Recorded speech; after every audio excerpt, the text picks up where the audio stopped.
When I was looking for a meme on Google search, I found this one. I typed in "it's a trap" and I found many memes that were related to Star Trek. Well, I'm not going to speak about Star Trek, so I kept on browsing till I found a suitable one.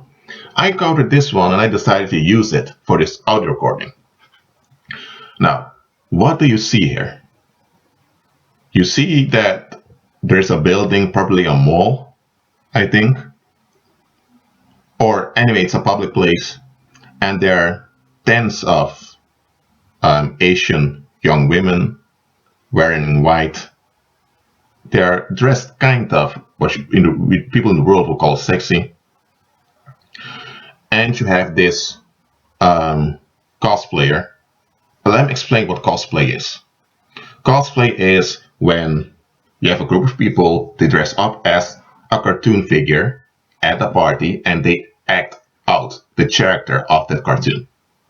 Yeah, most of the time cosplayers are enacting characters from Japanese cartoons.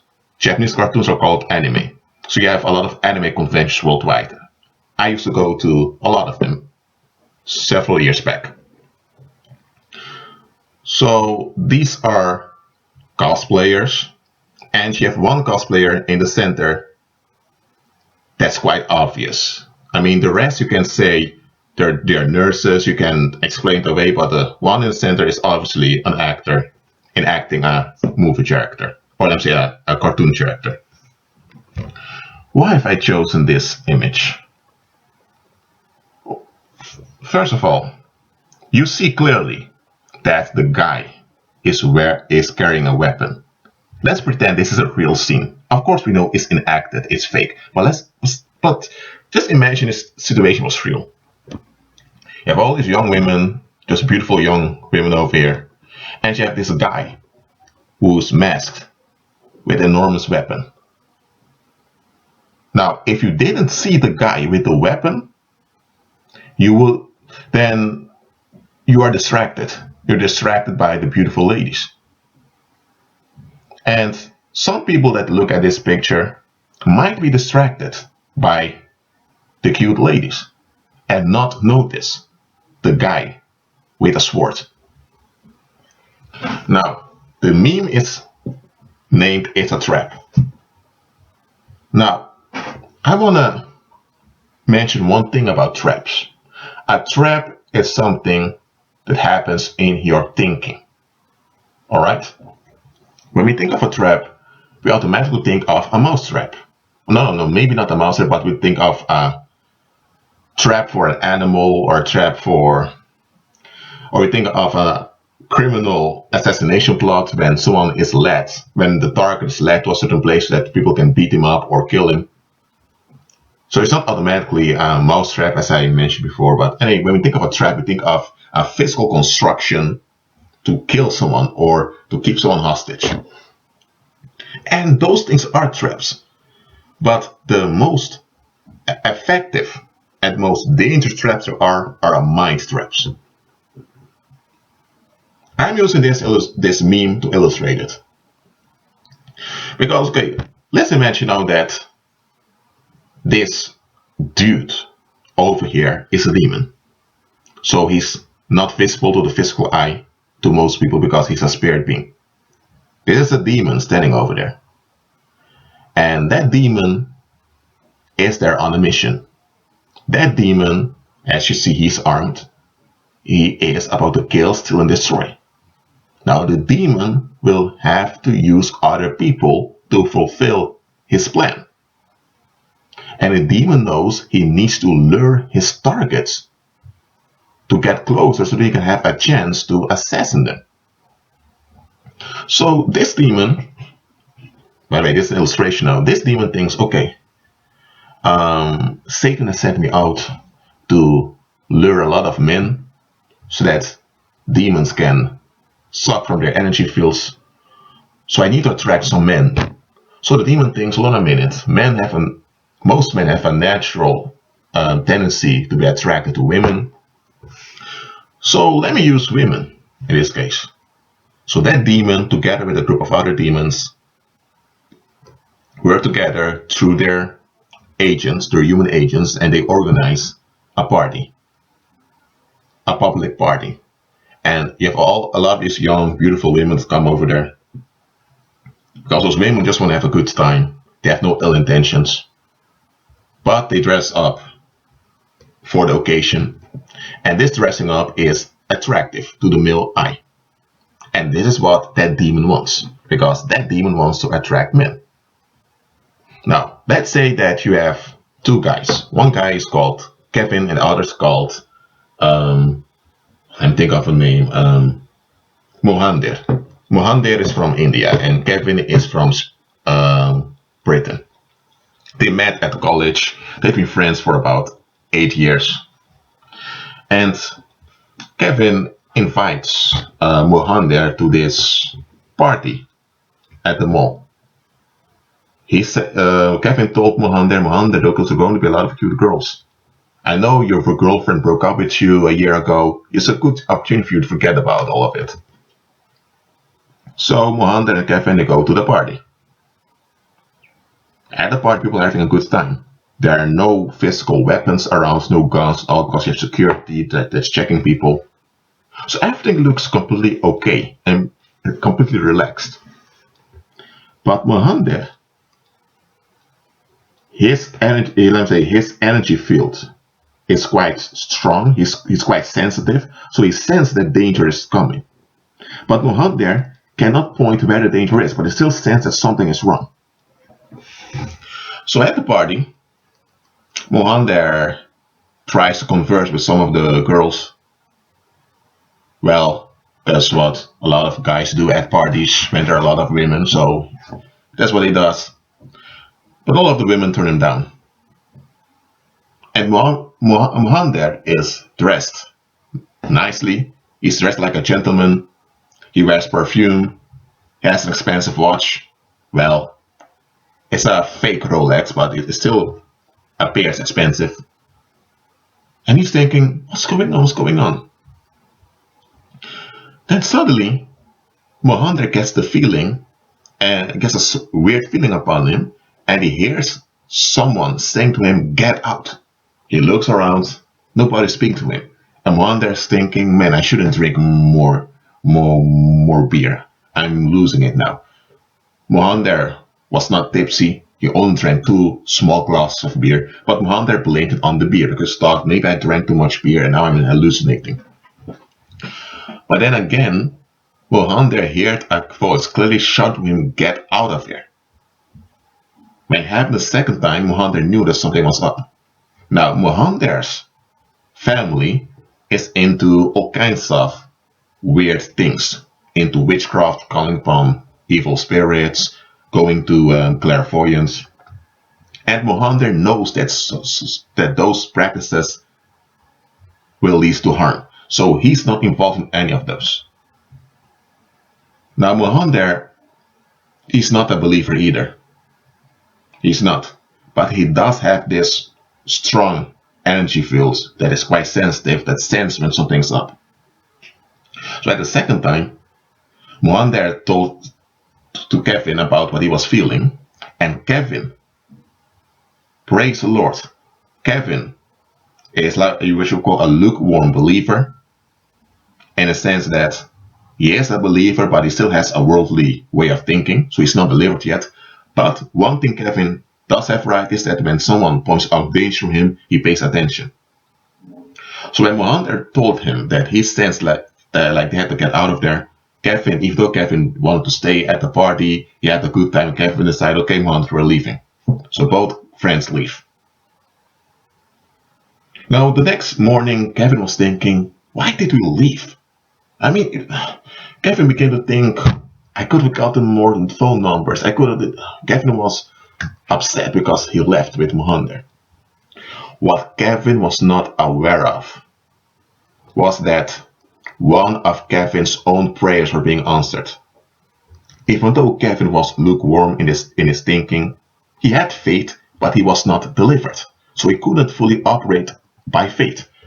But the little faith he did operate by, he prayed that all danger would flee from him. He was inspired by Deuteronomy chapter 28, the first 14 verses, and every morning he woke up, he spoke things like, all danger come against me, flee from me. All death dissolve. I mean, he became, in the mighty name of Jesus Christ, he began to decree stuff. He often repeated it because he wanted to develop in prayer. Now, even though Kevin was not delivered yet, and Kevin still had a lot of bad thinking patterns, he did have faith in what he decreed. And he was inspired by the word. So it's his own prayer that caused Mohan there to feel uncomfortable and to take him out of there. What Kevin didn't knew was that that whole party was a trap. What Kevin also didn't knew was that at that party that night, 5 women were kidnapped and 2 men disappeared. Now, the 7 people that went missing, those people were not placed in the media. Through social media, their friends and relatives would post about their missing. They were posted police reports and people would share it on social media. But in the mainstream media, whether locally or nationally, there was no attention to them going missing. What happened? There were some drunk people over there who were out of their mind, and of course that demon over there that wanted this party. He wanted to kill, steal, and destroy. It was his assignment from Satan. So he, together with some smaller demons, invaded those men that were mentally ill and drunk, and through those demons killed 2 young men that evening. Okay? And those 5 women, there was a cult.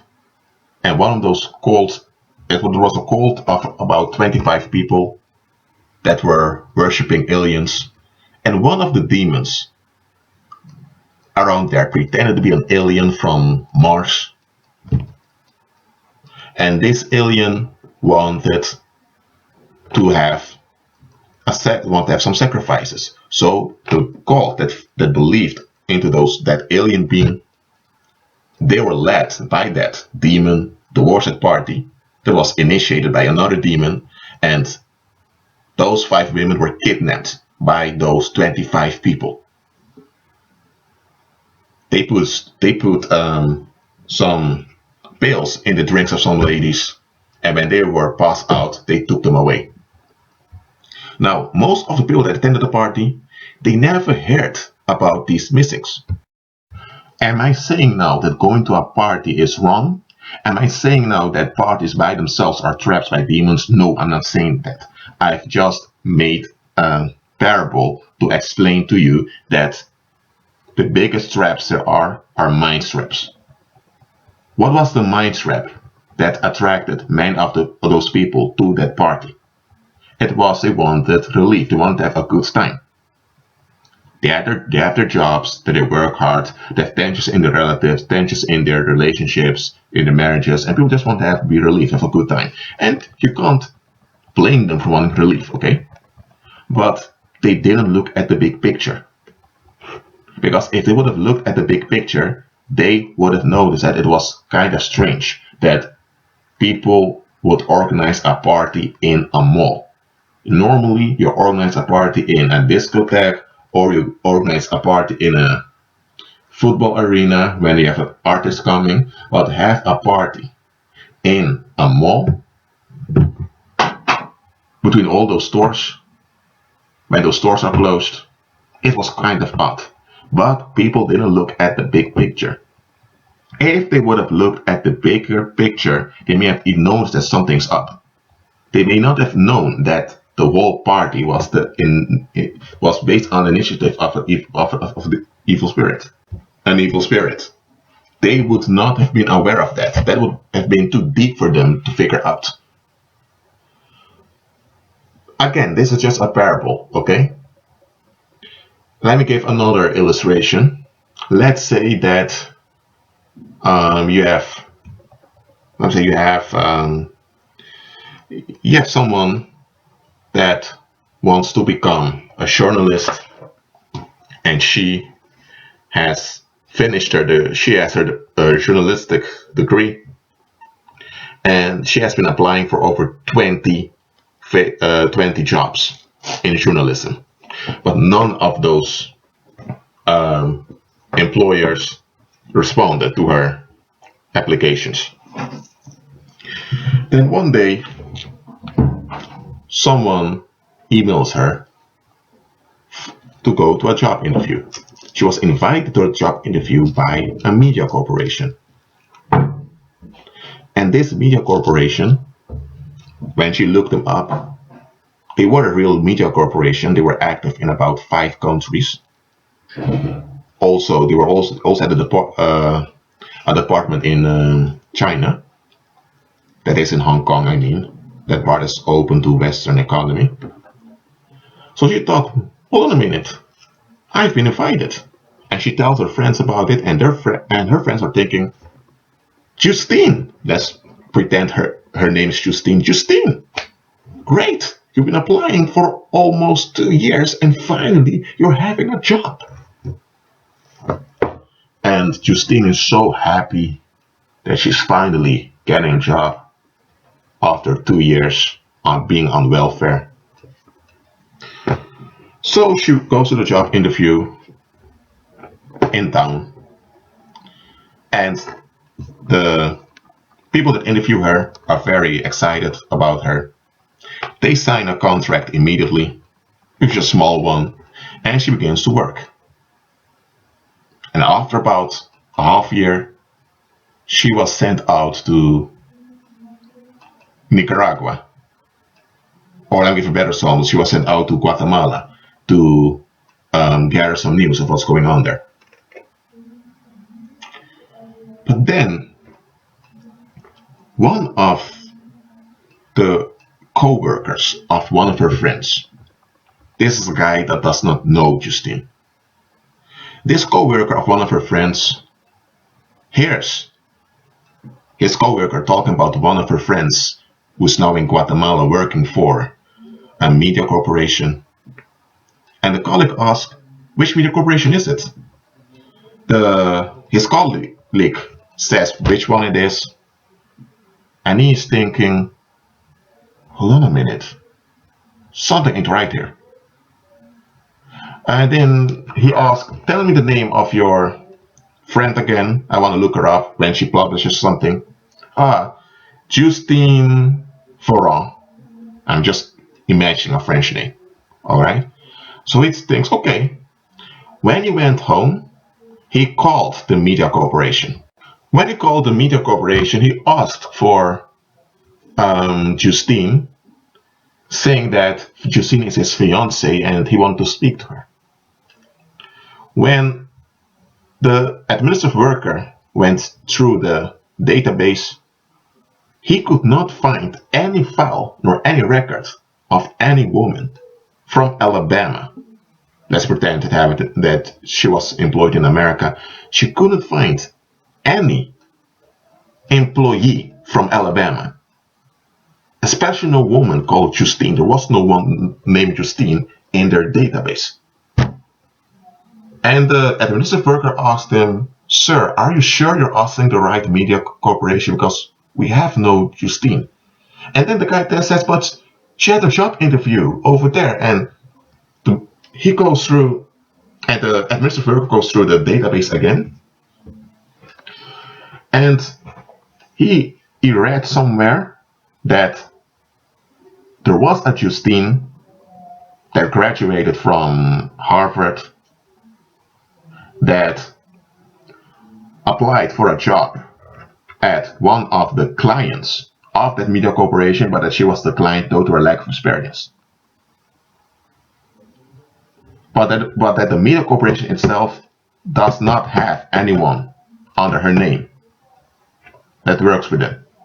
Then the colleague says, okay, I'm sorry, I called the wrong corporation. Bye. Then the guy thinks, wait a minute, if they don't see her in the database, but she's working in Guatemala, who is she working for?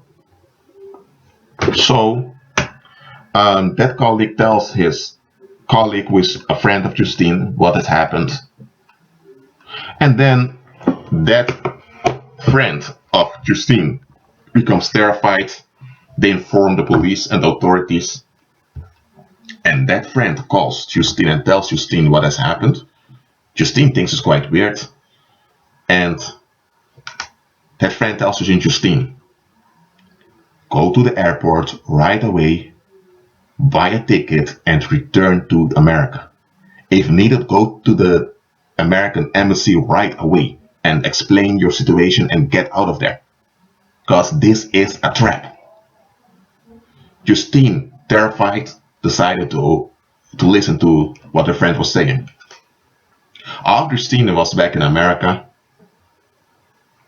and she talked to the police about her case, they found out that there were employees at that media corporation that recruited people on their own, pretending to recruit people for the media corporation.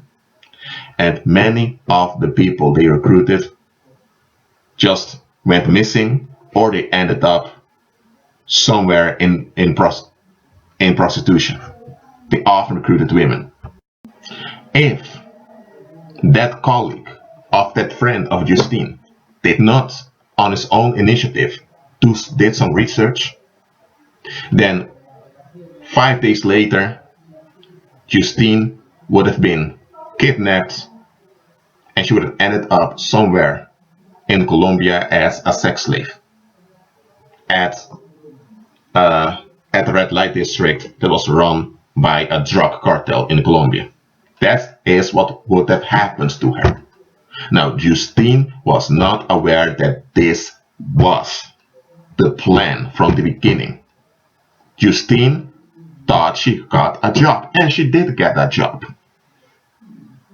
It was so-called good news that she finally got a job.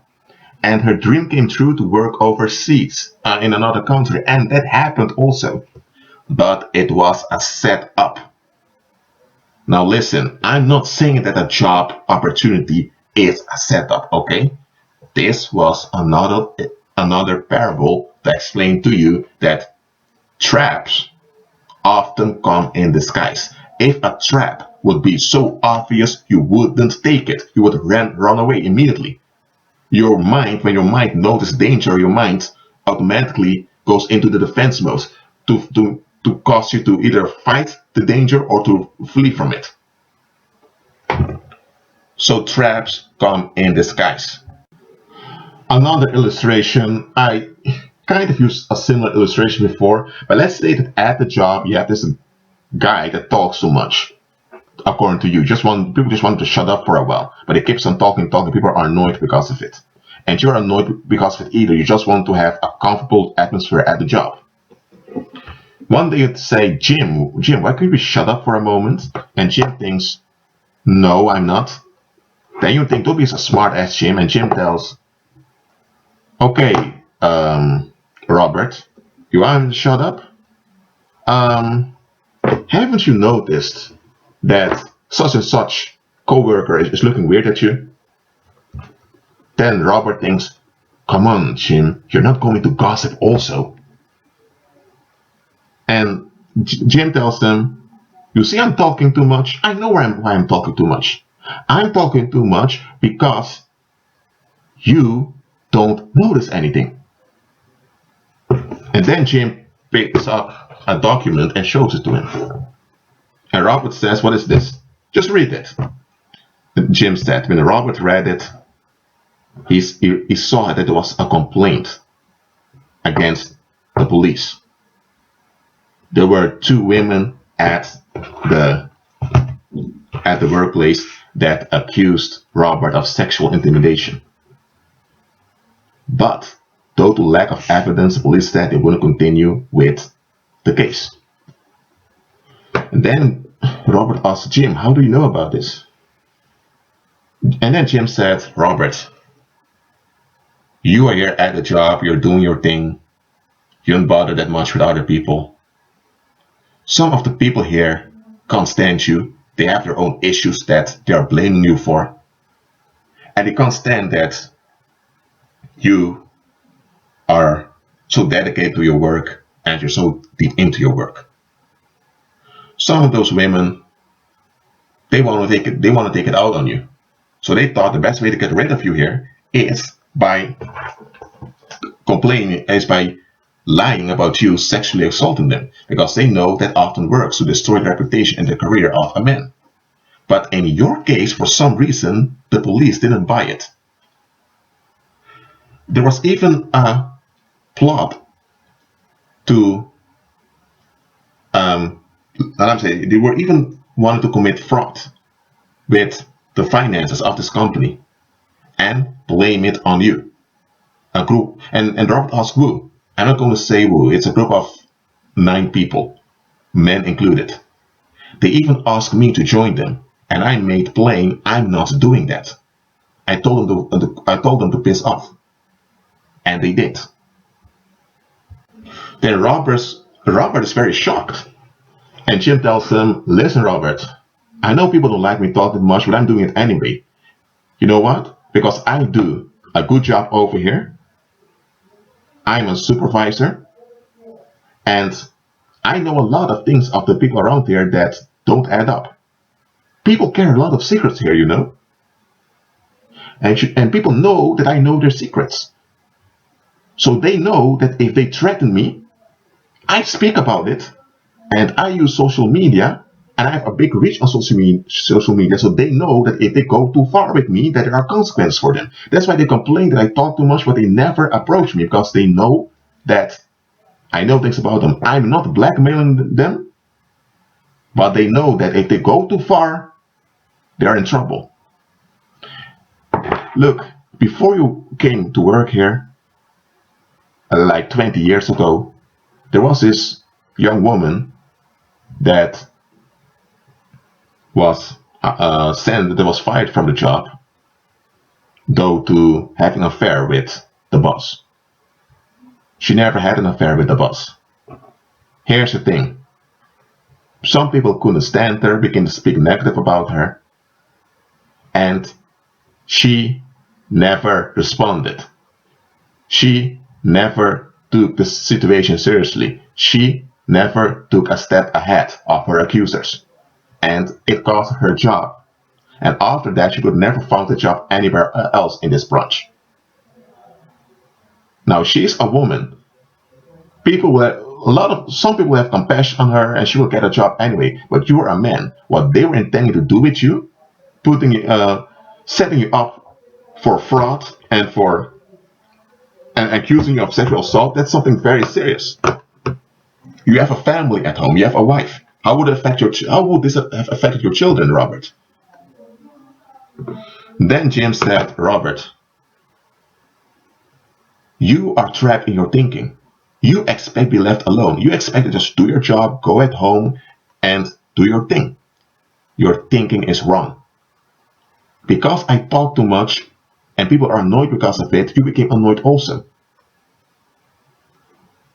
The same way, people have been murmuring about you, and people, because they're trapped in their thinking and just want to be left alone, you were continuously brought up as an issue. So people developed an issue against you, and now they're blaming you for the issue they've developed against you. And that's why they wanted to set you up. And then Robert thinks, Jim, I don't know how to thank you. Jim told him, listen, Robert, I know you are a Christian, you go to church, you follow the Lord. Listen, Robert, you need to be delivered in your thinking. And by the way, that church you're going to, I wouldn't recommend going to the church either, but I leave that up to you. What has happened here? Robert was trapped in his thinking. Even though he was a believer, he was not delivered. And listen to this, saints. Satan wants to trap you. And many of you, unfortunately, you are already trapped because you're not delivered in your thinking. You still have worldly thinking patterns. Now listen to me.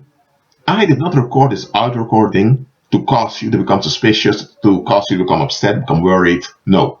Listen, even naive people, people that are naive, will know this danger when they look at the big picture. That's what I encourage you to do. Look at the big picture. Jesus said to speak to the mountain.